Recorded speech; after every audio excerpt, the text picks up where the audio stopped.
Hare Krishna Prabhu ji, many thanks for this much needed lecture. मेरा question ये था कि अभी अभी आपने डूज में बताया था कि कभी भगवान ना करें कि अगर कोई ऐसी सिचुएशन आ जाती है तो आपको वो प्रार्थनाएं स्तुतियाँ लर्न होनी चाहिए कि ताकि आप उस टाइम पे बोल सको। तो हमें वो स्तुतियाँ ही कंपल्सरी लर्न होनी चाहिए या फिर हम हरे कृष्णा महामंत्र जैसा कि आप हमेशा बताते हो कि इतना इम्पोर्टेंट है तो वो भी बोलेंगे तो equally important? Yes, Hari Hari naam is the most important prayer ना, तो उसका तो कोई ऑल्टरनेटिव है नहीं। There is no parallel to Hari naam. तो कलयुग में कोई हरि नाम भी कर रहा है तो वो जीवन की सफलता है।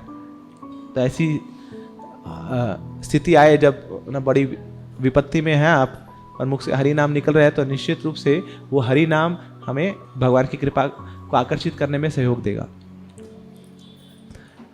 मगर कई बार इन स्तुतियों को हमें बोलने को बोला जाता है, याद करने को बोला जाता है। जैसे राधा गोविंद महाराज से किसी ने पूछा था कि महाराज अगर कम समय हो और किसी एक स्तुति को चुनना पड़े तो किसको चुने? तो महाराज सीधा बोलते हैं गजेंद्र मोक्ष। गजेंद्र कौन था? गजेंद्र एक हाथी था। हाथी में बहुत शक्ति है, बड़ा शक्तिशाली हो, बहुत पावर है उसमें। और ये कोई छोटा मोटा हाथी नहीं, गजेंद्र ना स्वर्ग लोक वाला हाथी है। मगर वो हाथी आके उसको पकड़ लिया एक मगरमच्छ ने। तो फिर महाराज बताते हैं कि हम लोगों की स्थिति भी यही है। हम लोग अपने अपने घरों में शेर हैं, शेरनी हाथी हैं।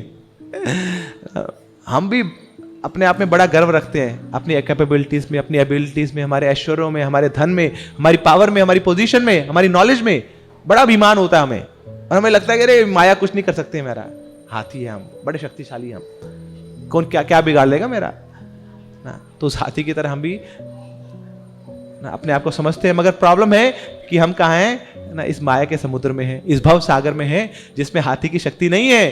हाथी की शक्ति तो लैंड पे है, अभी आप पानी में है, तो अभी आप भव सागर में हैं, तो यहाँ तो मगरमच्छ, माया रूपी मगरमच्छ की शक्ति है, उसने आपको दबोचा हुआ है। तब क्या करेंगे आप?